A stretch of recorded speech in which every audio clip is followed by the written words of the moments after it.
அண்மை செய்தி. சென்னை அரசு பள்ளிகளில் சர்ச்சைக்குரிய வகையில் சொற்பொழிவாற்றிய விவகாரத்தில் தலைமை செயலாளர் ஆலோசனை நடத்தி வருகிறார்.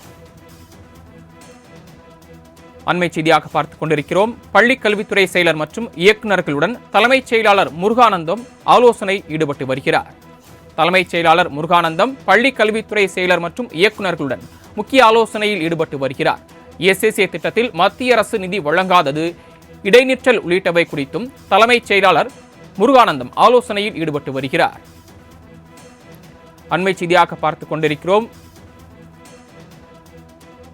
கடந்த மாதம் 28ஆம் தேதி சென்னை அரசு பள்ளிகளில் சர்ச்சைக்குரிய வகையில் சொற்பொழிவாற்றிய விவகாரம் தொடர்பாக தலைமைச் செயலாளர் முருகானந்தம் பள்ளி கல்வித்துறை செயலர் மற்றும் இயக்குநர்களுடன் ஆலோசனையில் ஈடுபட்டு வருகிறார். கூடுதல் விவரங்களை வழங்குவதற்காக செய்தியாளர் செலினா இணைப்பில் காத்திருக்கிறார். செலினா, இந்த ஆலோசனை குறித்த விவரங்கள்.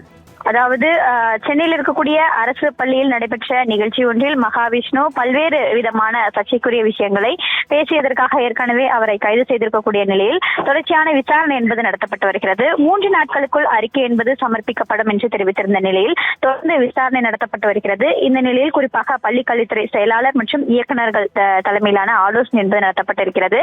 இதில் தலைமை செயலாளர் பள்ளி கல்வித்துறை செயலாளர் மற்றும் இயக்குநர்களிடம் விசாரணை என்பது நடத்தியிருக்கிறார். குறிப்பாக இந்த விவகாரம் தொடர்பாக முழுமையான விவரங்களை கேட்டறிந்ததாகவும், அதே போல எப்படி இந்த நிகழ்ச்சி நடைபெற்றது, யார் இதற்கு அனுமதி கொடுத்தார்கள் உள்ளிட்ட பல்வேறு கேள்விகளையும் எழுப்பியிருப்பதாக தற்பொழுது தெரிவித்திருக்கிறார்கள். பள்ளிக் கல்வித்துறையில் தற்பொழுது செயல்படுத்தி வரக்கூடிய சிறப்பு திட்டங்கள், மாணவர்களின் சேர்க்கை, ஆண்டுதோறும் என்னென்ன திட்டங்கள் செயல்படுத்தப்படுகிறது, அதே போல இடைநீற்றல் உள்ளிட்ட பல்வேறு திட்டங்கள் தொடர்பாக தலைமை செயலாளர் பல்வேறு கேள்விகளையும் எழுப்பியிருக்கிறார்.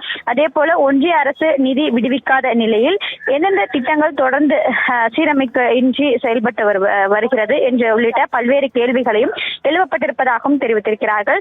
சற்று நேரத்திற்கு முன்னதாக நடைபெற்ற ஆலோசனை கூட்டத்தில் பள்ளிக் கல்வித்துறை செயலாளர் மற்றும் இயக்குநர் இந்த ஆலோசனை கூட்டத்தில் கலந்து கொண்டிருந்ததாகவும், இதில் தலைமை செயலாளர் முருகானந்தம் பல்வேறு கேள்விகளையும் எழுப்பியிருப்பதாக தற்பொழுது தகவல் தெரிவித்திருக்கிறார்கள். தாங்கள் வழங்கிய தகவல்களுக்கு நன்றி செலினா.